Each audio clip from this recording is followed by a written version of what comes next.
इस देश के मुसलमानों के प्रति जो नफरत की आंधी चलाई जा रही है, जो माहौल खराब किया जा रहा है, मैं फिर यहाँ से कह रहा हूँ, आगरा की धरती से बाबा साहब अम्बेडकर का खून होने के नाते उन्होंने कहा था, जो मैंने आपको पहले भी दोहराया, कि अन्याय करने वाले से अन्याय सहने वाला ज्यादा दोषी है। मैं फिर यहाँ से भी कह रहा हूँ धरती से इस देश के मुस्लिम समाज के भाइयों के लिए कि वो घबराए ना, वो कमजोर न माने। पूरा अम्बेडकर वादी उनके साथ खड़ा है। इस सरकार की दरे भी हिला देंगे, ईंट से ईंट बजा देंगे। आप मेरी जिंदाबाद करने के बजाय मुझे लड़ने की ताकत दीजिए और अपने हौसले बुलंद रखिए। इस देश में संविधान है और जब तक संविधान है कोई आपके मान सम्मान के साथ खिलवाड़ नहीं कर सकता। जो करेगा संविधान के अनुसार जो उसको सजा वो मिलेगी। मेरा एकमात्र लक्ष्य ये है, बहुत सारे तोते आएंगे, अपनी अपनी जिम्मेदारी अदा करेंगे। मुझे मेरी जिम्मेदारी समझ आ गई, मैं अपनी जिम्मेदारी अदा कर रहा हूं और मैं चाहता हूं कि जीते जी इस देश की सर्वोच्च कुर्सी पे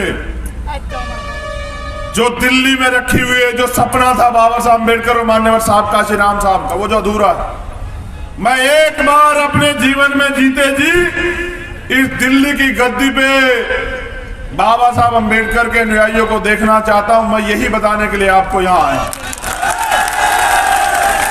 मैं जीती जिंदगी खुली आंखों से जो सपना हमने देखा है कि बाबा साहब ने जो रोते हुए कहा था आगरा में कि मुझे मेरे पढ़े लिखे लोगों ने धोखा दिया, मैं बाबा साहब का जो अधूरा सपना है आप सबके सामने इस बात की गवाही दे रहा हूं कि उस सपने को पूरा करने के लिए अपने लहू का एक कतरा जो है इस आंदोलन में समर्पित करने के लिए तैयार हूं।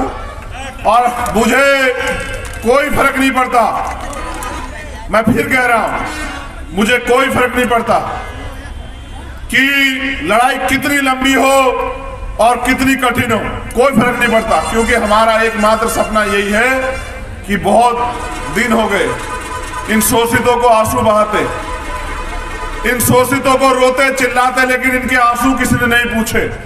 अब इन शोषितोों को अपनी लड़ाई को मजबूत करने के लिए खड़ा होना पड़ेगा। अब इनको जिम्मेदार बनना पड़ेगा, अब इनको ताकतवर बनना पड़ेगा, अब इनको अपने देश की बागडोर अपने हाथ में लेनी पड़ेगी, तब जाकर इस देश में भाईचारा कायम होगा।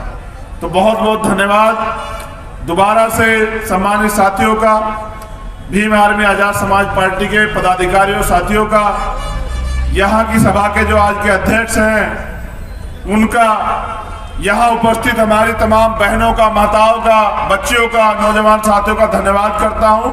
अगर आप चाहते हैं गरीब हर वंचित इंसान की आवाज आप तक पहुंचे तो हमारे चैनल को सब्सक्राइब करें और बेल आइकन का बटन दबाना ना भूलें। देखते रहिए बहुजन न्यूज।